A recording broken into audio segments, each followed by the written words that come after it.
A continuación, damos la bienvenida al segundo ponente del día. Él es doctor en formación de formadores por la Escuela Normal Superior de México y doctor en Ciencias de la Educación. Postdoctor en Evaluación de Sistemas de la Calidad Educativa. Maestro en Educación Básica por la UPN Zamora. Es asesor e investigador en posgrado de la Universidad Pedagógica Nacional 162, sede Zamora, y coordinador del Centro Internacional de Pensamiento Crítico Eduardo del Río Ríos. Desde la Ciudad de México, con ustedes, el doctor César José Valdovinos Reyes, con su ponencia Educación Popular y Saberes No Hegemónicos.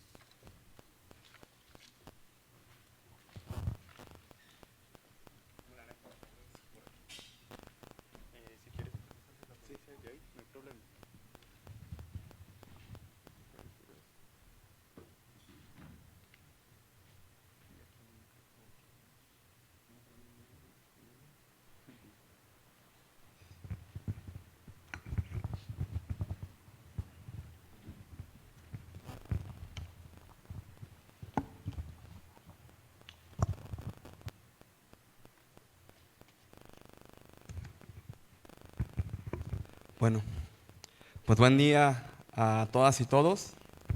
Un gusto estar con ustedes. Desde Zamora, Michoacán, México.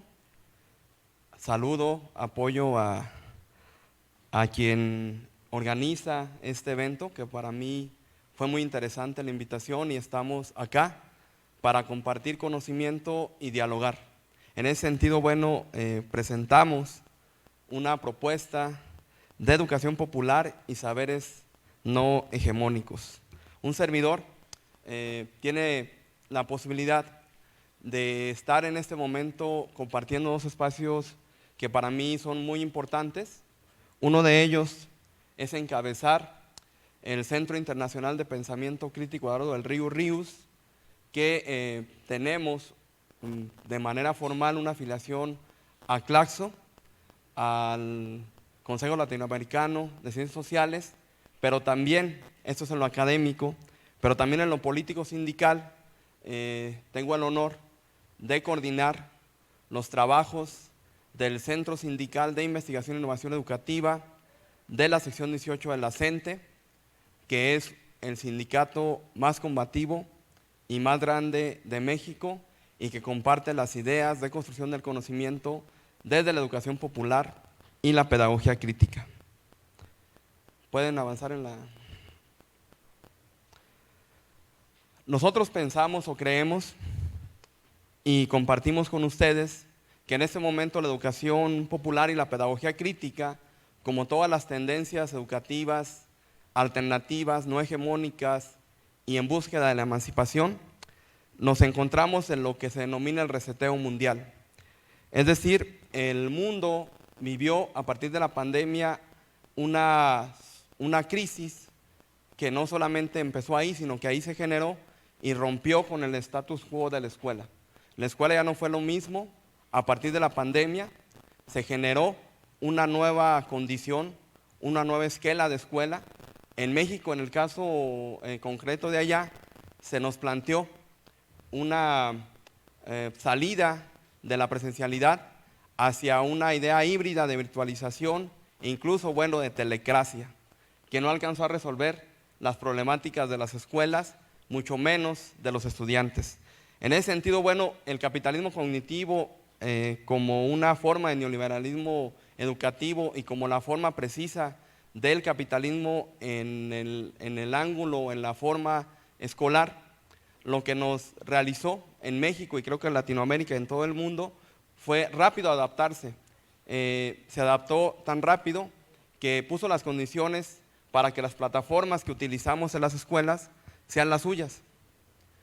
La izquierda pedagógica no alcanzó o no logramos a generar el software, el hardware, para que desde nuestras plataformas pudiéramos construir, consolidar una propuesta alternativa. Y en ese sentido, bueno, por eso hablamos de un reseteo mundial. Y en todo caso, bueno, en el asunto de la apropiación de los territorios geopedagógicos, sobre todo en la educación popular, lo que se trató fue de desarrollar un pensamiento crítico y complejo. ¿Cómo nos adaptamos al asunto de las plataformas? ¿Cómo nos adaptamos a posicionarnos de ellas en el Zoom, en el Meet, incluso en las redes sociales como Facebook, WhatsApp? Pero también otro tipo de alternativas. En el caso de Michoacán, tenemos lo que llamamos una posibilidad alternativa.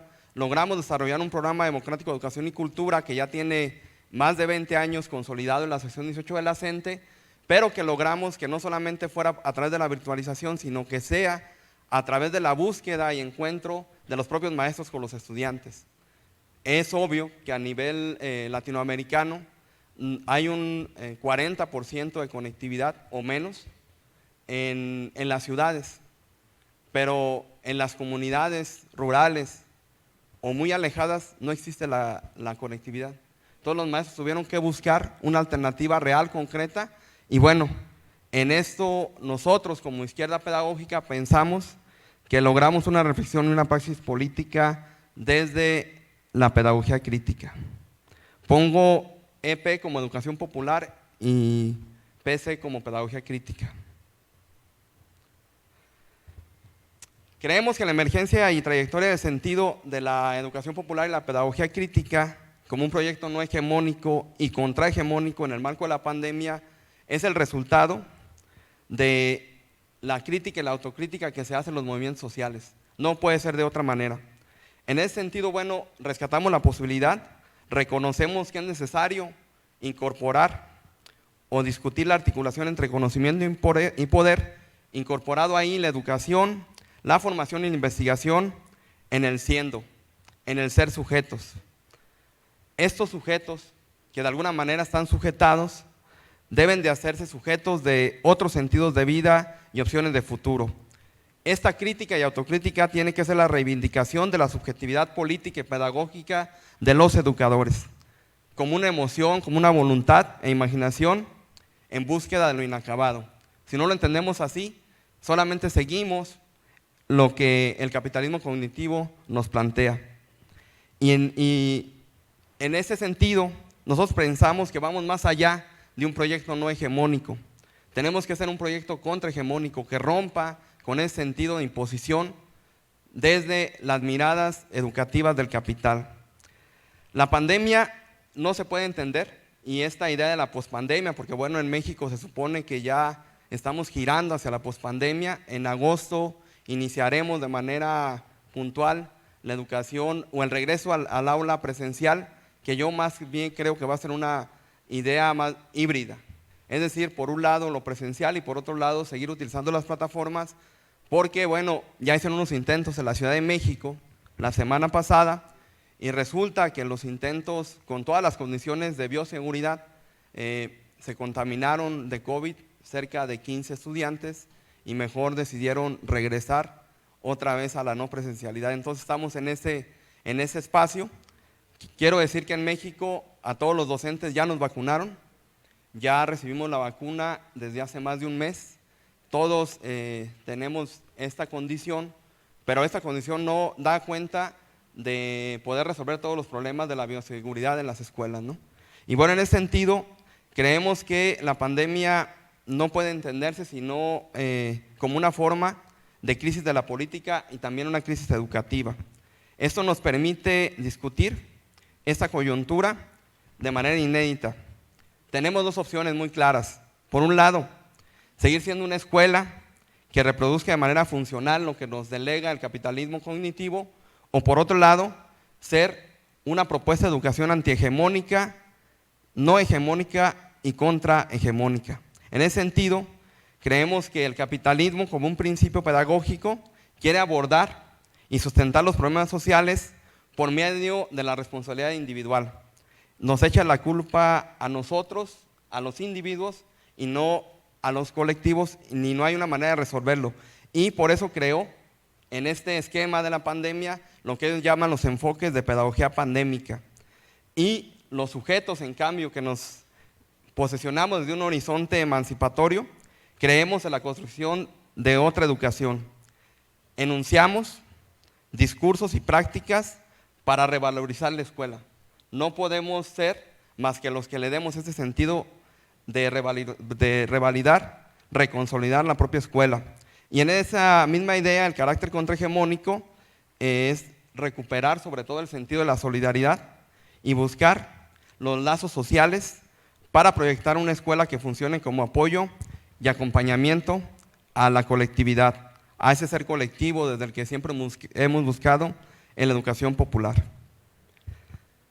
En este proceso de la pandemia y la pospandemia hay una batalla de visiones de mundo. Por un lado el capitalismo cognitivo y por otro lado el pensamiento crítico no hegemónico. La globalización, capitalismo cognitivo, nos plantea un capitalismo en mutación, con construcción de nuevas ciencias, un sistema de necesidades adaptadas a esas nuevas ciencias y obviamente la pandemia del COVID-19. Por otro lado, en el pensamiento crítico no hegemónico está una serie de movimientos sociales y proyectos de plurinacionalidades latinoamericanas con misión de futuro, como ustedes lo están viviendo aquí en Colombia con el paro, como lo que está sucediendo en Perú. Nosotros estamos viviendo en México una condición de búsqueda de un proceso progresista en un gobierno diferente, que se puede decir de izquierda. Y además, bueno, en ese sentido, entendemos que la globalización es la última expresión de la mutación del capitalismo y ha creado nativos virtuales con pensamiento único desde una sociedad del conocimiento. Este neoliberalismo tiene colonias regionales, guetos y empresas transnacionales y sobre todo en el asunto educativo se ha convertido en un capitalismo cognitivo, pensamiento líquido y posmoderno. Por otro lado, en la resistencia creemos en la globalización, es decir, la construcción desde lo común, lo comunitario, lo local y la localidad, en la diversidad del pensamiento, en la apropiación de las plataformas y la construcción de conocimientos para repensar el mundo. Este otro mundo es posible con capacidad de soñar, con rebeldías focalizadas y en expansión, y por último una creación de un pensamiento crítico y divergente que se da desde el diálogo de saberes, desde la ecología de saberes y la interculturalidad como una experiencia liberadora de la condición humana. La pedagogía crítica y la educación popular tienen su genealogía desde la condición del maestro del libertador Simón Bolívar, el maestro Simón Rodríguez, que inaugura la educación popular y la propia pedagogía crítica en su giro americano, porque rompe con el modelo eurocéntrico y la construye bajo otros principios, que tienen como postulado rector: la América española es original. Originales han de ser sus instituciones y su gobierno, y originales, por supuesto, los medios de fundar uno y otro. Y ahí está la frase que más utilizamos de Simón Rodríguez: o inventamos o erramos. América no fue descubierta, sino fue inventada. Así lo plantea Gorman en el 2006. El Tahuantinsuyo, Anáhuac o Abdi Ayala siempre existió. Siempre existió la resistencia a la dominación europea y al pensamiento hegemónico colonizador. Desde hace más de 5 siglos. Los ejemplos ahí están: Poma de Ayala, Tupac Amaru, Canek, Simón Rodríguez, Martí, Morelos, Mariátegui, entre muchos más. Boaventura, en el 2011 nos plantea que la injusticia social está atravesada por una radical injusticia cognitiva. Insiste en la forma de explotar filosofías, universos simbólicos y visiones distintas a los occidentales. Y nos dice que es desde los movimientos políticos contrahegemónicos de donde se construye estos procesos que devengan en contraculturas que habrán de prevenir de lugares que él denomina desacostumbrados. Pero en Latinoamérica, desde el siglo pasado, existe una corriente muy importante de pensamiento crítico, donde, bueno, por ejemplo, nos hablan de la falta de autonomía y criticidad de los países dependientes, como nos plantea García, la necesidad de intelectuales críticos, como nos plantea Bagú, la sociología comprometida con el cambio, Pinto, sociología revolucionaria de Fernández, sociología de ciencias sociales propias, como lo plantea Falsborda, y una teoría latinoamericana de las ciencias sociales. Ese es un primer grupo, una primera generación de pensadores críticos de la mitad del siglo pasado en Latinoamérica. A finales de siglo y en este siglo XXI surge una segunda generación encabezada por Hugo Semmelmann, Boaventura de Sousa, Aníbal Quijano, Silvia Rivera, Bolívar Echeverría, Arturo Escobar, Walter Mignolo, Dussel, entre otros. Y lo que se trata de esta segunda ola o segunda generación es de retomar el lugar de los sujetos para explorar las necesidades de nuevas formas de pensar y de pensarse en el mundo, abordar lo social desde umbrales de razón y sobre todo de construcción de opciones de futuro. En ese sentido, bueno, para la pedagogía crítica y la educación popular se trata de construir epistemología de la subjetividad y de los sujetos como una perspectiva de conocimiento. Esta epistemología del presente potencial se articula desde el diálogo intercultural, desde el diálogo de saberes y la ecología de saberes. Para los educadores populares, la única forma o la forma más adecuada para construir conocimiento es desde la producción de conocimiento colectiva, es propiciando la formación de colectivos de conocimiento, es relacionando críticamente la teoría y la práctica, es hacer uso crítico de la teoría, es construir práctica de producción de conocimiento que promueva sobre todo el diálogo de saberes, es producir conocimientos que se asuman desde la metodología como una práctica flexible, es hacer epistemología de segundo orden. Este pluralismo epistemológico, diversidad de perspectivas y de construcción de conocimiento se da desde la emergencia de las múltiples maneras de saberes ancestrales, comunitarios, políticos, teóricos. Estas sabidurías y conocimientos ampliaron la mirada de la propia teoría, ya que permitió la emergencia de la cosmogonía y de los procesos culturales. Se trata entonces de abrir el campo del saber a una diversidad epistemológica, para poder dar cuenta de lo diverso y de las manifestaciones específicas en los ámbitos de lo cosmológico, metodológico y educativo. En esta vida de la diversidad y la pluridiversidad, también exigimos una diversidad de educación y de pedagogía. No podemos seguir dejando que exista una monoculturalidad de cualquier tipo. Hay que construir pluridiversidades y construcciones colectivas. A medida que las educaciones populares y las pedagogías críticas en plural fueron emergiendo, se hace posible la concreción de esto que estamos planteando acá, un campo de sabedores de práctica que se fue ampliando y se fue consolidando en teoría política. En ese sentido creemos en el renacer de la dialéctica como un cambio incesante que desafía el presente.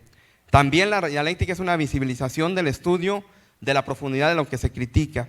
Además, es la territorialización de las contradicciones y la corrección con la totalidad. Es la dialéctica lo permanente en movimiento y en rompimiento con cualquier dogma. Es también, como lo plantea Semmelman, historicidad y criticidad.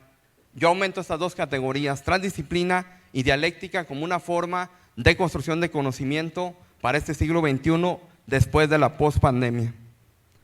¿Qué corrientes pedagógicas de pedagogías críticas y de educaciones populares están en boga en esta parte del siglo XXI?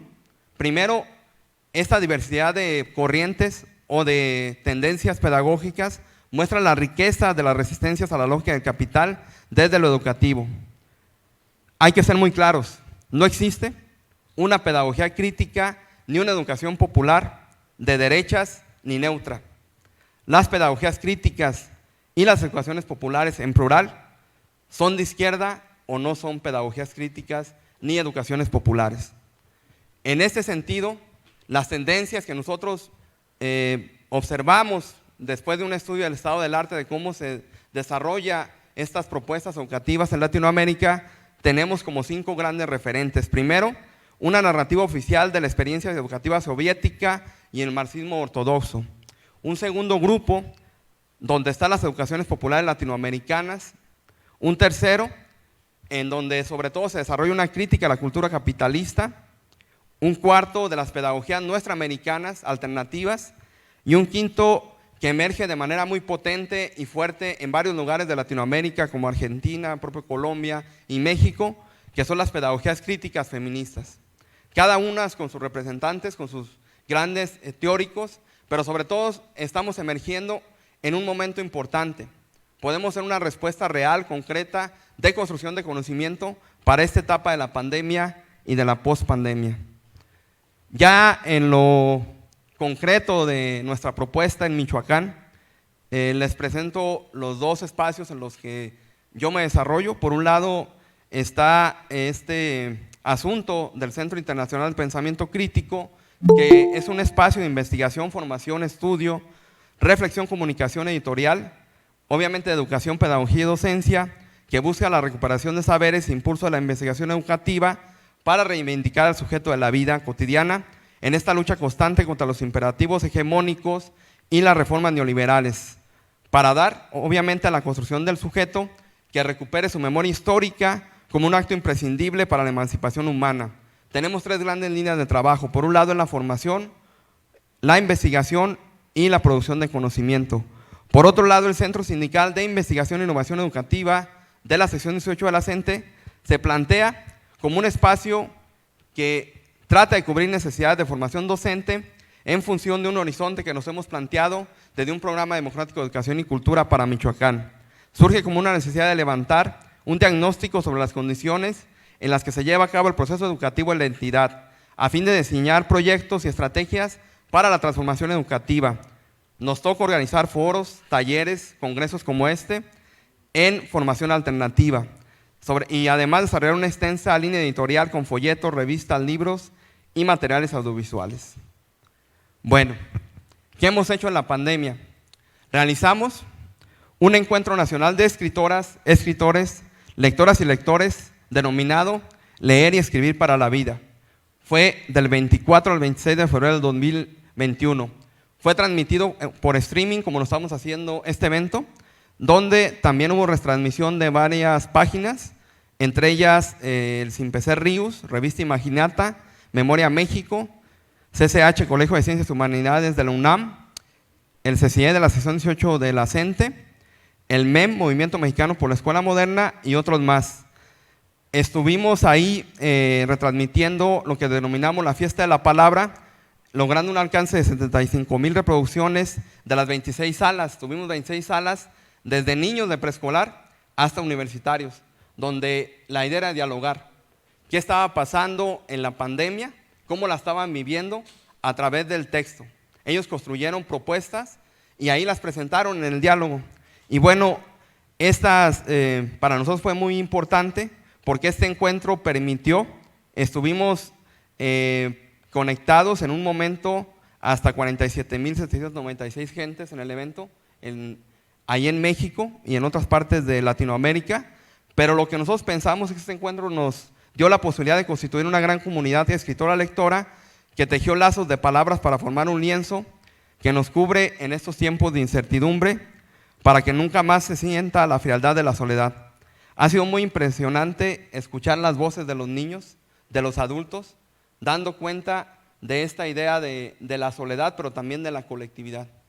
Y creemos que, alumbrados por estas reflexiones, obviamente de Paulo Freire como el principal representante de la educación popular y la pedagogía crítica de Latinoamérica y el mundo, creemos que es en el colectivo, en la cooperación docente y también en la cooperación estudiante de donde se enseña y se aprende, y también aprendemos y enseñamos desde todos. Esto logró, este encuentro, que realizáramos un proceso transformador de conciencias, porque no hay palabra verdadera que no implique la articulación inquebrantable entre acción y reflexión, porque lo que hablamos de la palabra debe ser para transformar el mundo. Este fue un primer encuentro. Nosotros realizamos, en medio de la pandemia, el taller virtual más grande del mundo. Logramos desde la sección 18 de la CENTE tener a 10 países, 17 estados del país, 5,000 inscritos y más de 130,000 interacciones en lo que denominamos el 17 Educador Popular Estatal. Esto fue del día 20, 21 y 22 de julio del año pasado. Este año tenemos el reto de crear un evento híbrido, parecido al que ustedes están realizando acá, con presencialidad. Allá podemos tener espacios hasta de 1,000 gentes o 2,000, pero también con conectividad para más de 10,000 personas. Este es el curso que nosotros planteamos. ¿Para qué? Primero queremos consolidar la vida orgánica del PDCEM, es decir, nuestro programa democrático de educación y cultura para Michoacán, en un movimiento pedagógico, a través de los colectivos pedagógicos. Ahorita voy a presentar la experiencia de los colectivos pedagógicos que tenemos en Michoacán, que han consolidado, que han construido. Además, formación, investigación en primera persona, narrativa pedagógica, emancipatoria y sistematización e innovación. recrear en los compañeros la idea de la investigación y la formación, fortalecer la resistencia a la crítica al capitalismo cognitivo y en lo particular al proyecto educativo, laboral y administrativo de la reforma neoliberal en México. No obstante que llegó Obrador, no ha quitado la situación completa de una reforma neoliberal educativa en el país. Y en ese sentido, bueno, tratamos también no solamente de crear un lazo al interior de la coordinadora de la CENTE, sino consolidar un lazo mucho mayor. Estamos buscando construir la continental de las trabajadoras y los trabajadores de la educación. En ese sentido, para eso nos va a servir el taller del educador popular. Además, tratamos de construir la propuesta del programa de reordenamiento integral para el sistema educativo estatal. En Michoacán y en varias partes del país, de México, van a entrar nuevos gobiernos. Es una obligación de los sindicatos de presentar una propuesta alternativa para el proceso, no solamente del sistema educativo, sino todo el proceso educativo a nivel estado. Y vamos a construir un Congreso Estatal Popular de Educación y Cultura donde presenten las líneas de trabajo para el gobierno. Además, planteamos un ordenamiento integral de la Secretaría de Educación y implementar los programas de nuestro proyecto de la sección 18 desde una gestión escolar comunitaria. ¿Qué trayectos tenemos en el CCIE? Primero, diplomados en línea como Pedagogía Violeta, Educación y Neurociencias, Sistematización de Experiencias Críticas en Educación, Alternativas, Movimiento Social y Propuestas Alternativas, el taller de uso de las plataformas digitales y tenemos también una maestría en Educación desde la perspectiva crítica y un doctorado en Educación desde la perspectiva crítica. ¿Qué hemos hecho? Quiero presentarles estas cartillas que elaboraron los compañeros de base, los compañeros de los colectivos. Estos contenidos se diseñaron de acuerdo a los horizontes curriculares de nuestro programa Democrático de Educación y Cultura para el Estado de Michoacán y tienen como objetivo integrar las áreas del conocimiento y los grados escolares, partiendo de aprendizajes emergentes y necesarios en el contexto de la pandemia y la pospandemia. Nosotros realizamos una cartilla por semana, desde el nivel inicial, preescolar, primero, segundo y tercero, primaria y secundaria. Las dos primeras cartillas las elaboramos por la Comisión de Gestión Educativa, las otras las realizaron los compañeros de base. Estos colectivos pedagógicos populares, por región o nivel educativo, organizaron un calendario de diseño de estas cartillas por semana hasta diciembre y luego tenemos la organización porque terminamos el año escolar hasta julio. Y bueno, cada colectivo tiene una libertad concreta para elaborar sus propios materiales regionalizados. Estas son las cartillas. Esta es la última cartilla, la de preescolar. Está ahí la presentación, el horizonte que nosotros ponemos como nuestro horizonte curricular con el perfil de formación, dimensión pedagógica, la línea estratégica de desarrollar, el contenido transversal, problematización científica y actividad transformadora. Esos son los ejes en los que construimos currícula alternativa en Michoacán. Bueno, ahí está parte de lo que desarrollamos, un ¿sabías qué? Donde contextualizamos, un segundo momento el desarrollo lingüístico integral, pensamiento lógico matemático, etc. También hay cartillas para secundaria con la misma idea, horizonte curricular. Nosotros tenemos un lema que es: en la calle somos protesta y en la escuela somos propuesta. Y así lo realizamos en todos los colectivos. Ahí están otros ejemplos, estas cartillas de primer grado. Cada una tiene su propio contexto y su propio desarrollo de acuerdo al nivel en el que está, ¿no? Y bueno, nosotros en el marco de la pandemia, los sábados y domingos se distribuían las cartillas digitales en nuestras páginas de Facebook y demás redes sociales, donde existían condiciones con padres de familia o alumnos de manera impresa en las escuelas, los hogares y las comunidades. También hacíamos uso de las radios comunitarias y de los sistemas de perifoneo para comentar y organizar el trabajo pedagógico. Esta imagen que ven ahí es de un compañero que tuvo que ir a su comunidad, casa por casa, para distribuir nuestras cartillas, porque estaba muy alejado de cualquier espacio que tuviera conectividad. Y entonces el compañero tuvo que ir a trabajar en el marco de la pandemia nuestras cartillas hasta lugares muy lejos de las ciudades, ¿no? Aquí está, trabajando la cartilla. En Michoacán tenemos una diversidad geográfica. En el caso de la foto de ese lado es en la montaña y acá es en tierra caliente, muy cerca de la costa, ¿no? Entonces, en todos lados distribuimos las cartillas, si era de manera física o de manera virtual. ¿Qué retos y desafíos, con esto cierro, tenemos como movimiento pedagógico de la educación popular y la pedagogía crítica? Primero, creemos que es la recuperación comunitaria desde el pensamiento crítico y la sensibilidad humana.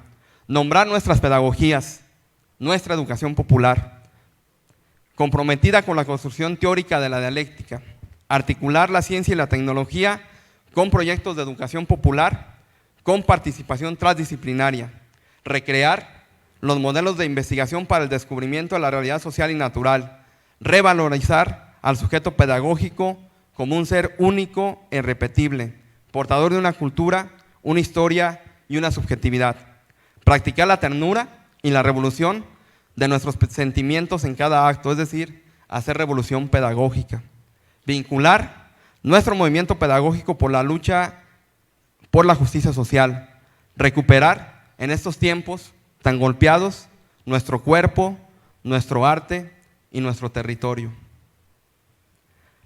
La educadora y el educador popular, la pedagoga y el pedagogo crítico, redibuja, rediseña, repiensa y recrea en la dialéctica y en la construcción del conocimiento los otros mundos posibles. Da cuenta de sí mismo también, porque somos aquellos, los seguidores del Quijote, que todavía salvamos en tiempos de crisis a la humanidad de sus abismos. Somos aquellos que trascendemos nuestra condición humana para construirnos en sujetos con el otro. Muchas gracias desde Michoacán, México. Es un gusto estar con ustedes acá en Medellín, Colombia. Abrazos.